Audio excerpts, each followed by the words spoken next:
Hello, everybody. This is Anti-Natalist, and this is my little man here. His name is Poncho, and I was a big fan of him when I first saw him. I thought he was the prettiest little boy. Look at his black little face. I've never seen such a pretty, all black Chihuahua, but he does have some white parts to him. We're just cuddling up. It started to snow after a very, very warm season. We just had some snow, and so we're cuddled up in an electric blanket. And I just had an interesting story to tell. And this happened around 11 years ago. And this story has never been told yet. It's quite remarkable.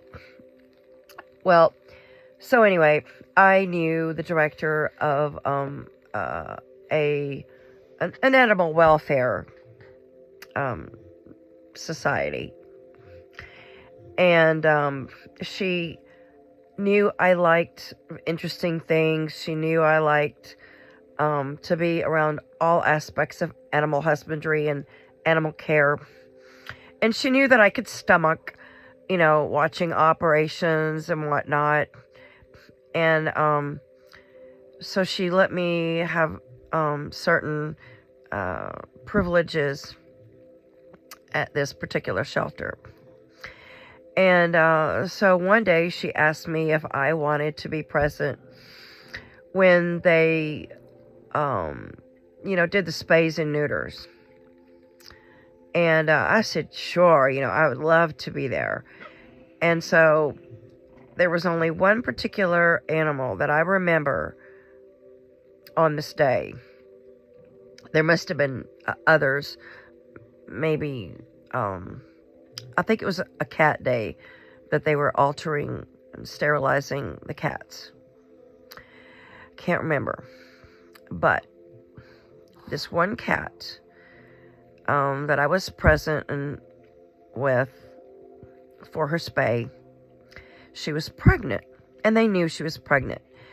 But this cat had been adopted, so she already had a home to go to. And so she was scheduled for her spay. And there was a visiting veterinarian from, maybe vet school or somewhere. Maybe from Ohio. That's probably where it was from, because there's a vet school in Ohio. So this veterinarian was right across from me on the table.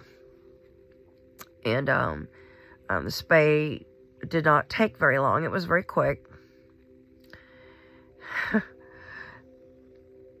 Now, you cat lovers are not going to like what you're going to hear, but it's pretty incredible. And, life is cheap. When you're looking at an animal welfare rescue and you've got pregnant cats,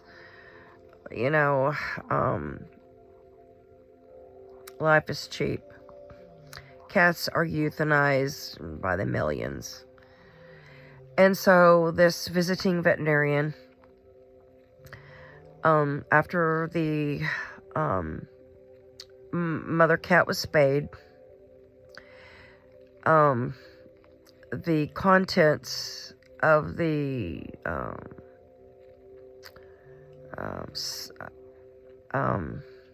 stomach, the uterus, and everything belonging to the reproductive organs were placed on the table.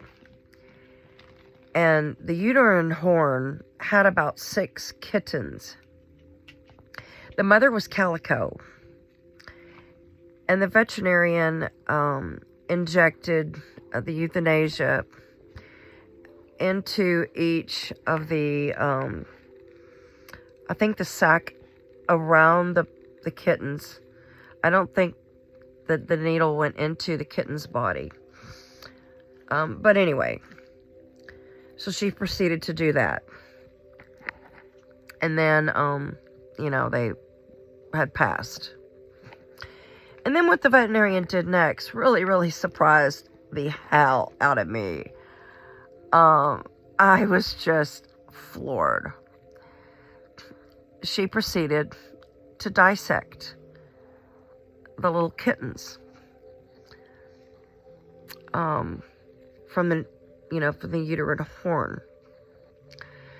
And she cut them open one by one, and it was like she was teaching me. It was like she was instructing me. And she was like, and that's its little liver, and that's his little heart, and that's the bowel, and etc., etc. And I was, I was totally amazed. And then one of the kittens,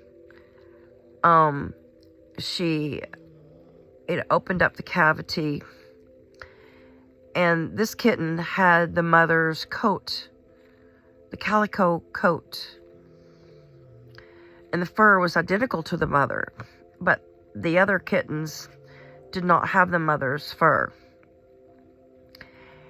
So anyway, that's the end of this story, but I know it's shocking.